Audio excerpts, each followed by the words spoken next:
দেখবেন অনেক সময় মানুষ সোশ্যাল মিডিয়াতে বিভিন্ন কাপল ব্লগের ভিডিও দেখে। অনেক সুন্দর সুন্দর ভালোবাসাময় মুহূর্ত খুনসুটি দেখে। নিজের স্বামী কিংবা স্ত্রীর সঙ্গে ঝগড়া করে তাদের সাথে তুলনা করার চেষ্টা করেন। মনে করেন সোশ্যাল মিডিয়াতে যাদের দেখেন তারাই মনে হয় সবচেয়ে সুখে আছে এবং আমরাই সবচেয়ে দুঃখে আছি। এটা হলো পৃথিবীর সবচেয়ে বড় ধ্যান ধারণা।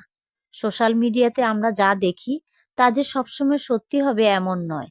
আজকে আমি আপনাকে যে গল্পটি বলবো, গল্পটি শোনার পর এই ব্যাপারটি আপনাদের কাছে একদম পরিষ্কার হয়ে যাবে। লোক দেখানো ভালোবাসার চেয়ে অনেক সময় গোপন ভালোবাসা অনেক বেশি সুন্দর হয়। চলুন গল্পটা তাহলে বলা যাক।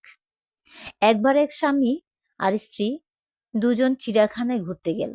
ঘুরতে ঘুরতে দুজনের একটি বানরের খাঁচার সামনে এসে উপস্থিত হয়ে যায়।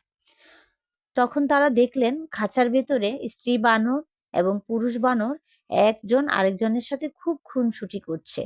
পুরুষ বানর নানাভাবে স্ত্রী বানরের আশেপাশে ঘুরছে এবং ভালোবাসাময় একটি মুহূর্ত সৃষ্টি করছে।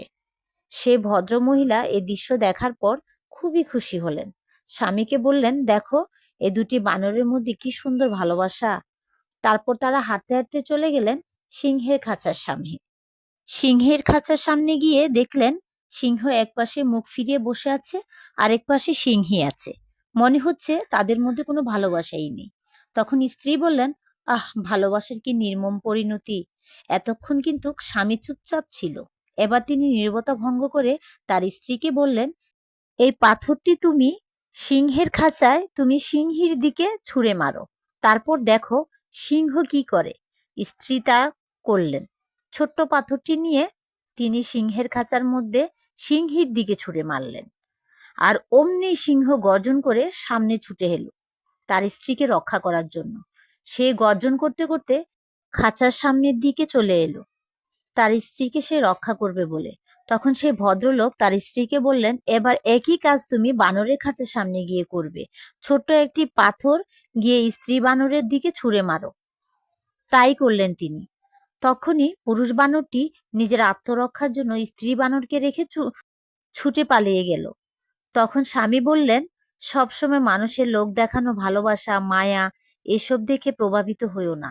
আমাদের আশেপাশে এমন অনেক মানুষ আছে যাদের পুরোটাই ফেক। লোক দেখানো লোক দেখানো ভালোবাসা, মায়া, মমতা এসব দেখিয়ে তারা অন্যকে প্রভাবিত করতে চায়। কিন্তু সত্যিকারের ভালোবাসা সবসময় কিন্তু লোক দেখানো হয় না। অনেক সময় অনেক নীরবেও ভীষণ ভালোবেসে যান। যেমন সিংহ আর বানরের গল্পে ঘটলো। সামনাসামনি দেখে হয়তো বাহির থেকে মনে হলো যে বানর দম্পতি ভালোবাসার মধ্যে ভালোবাসা খুব বেশি, কিন্তু যেই একটু বিপদ চলে এলো অমনি দেখা গেল সঠিক ভালোবাসা তো ছিল সিংহ দম্পতির মধ্যে, যা গোপনে ছিল। আর বর্তমানে পৃথিবীতে সিংহের চেয়ে বানরের কদরটাই বেশি। তাই সাবধানে, বানরের লোভ দেখানো ভালোবাসা ভুলবেন না যেন।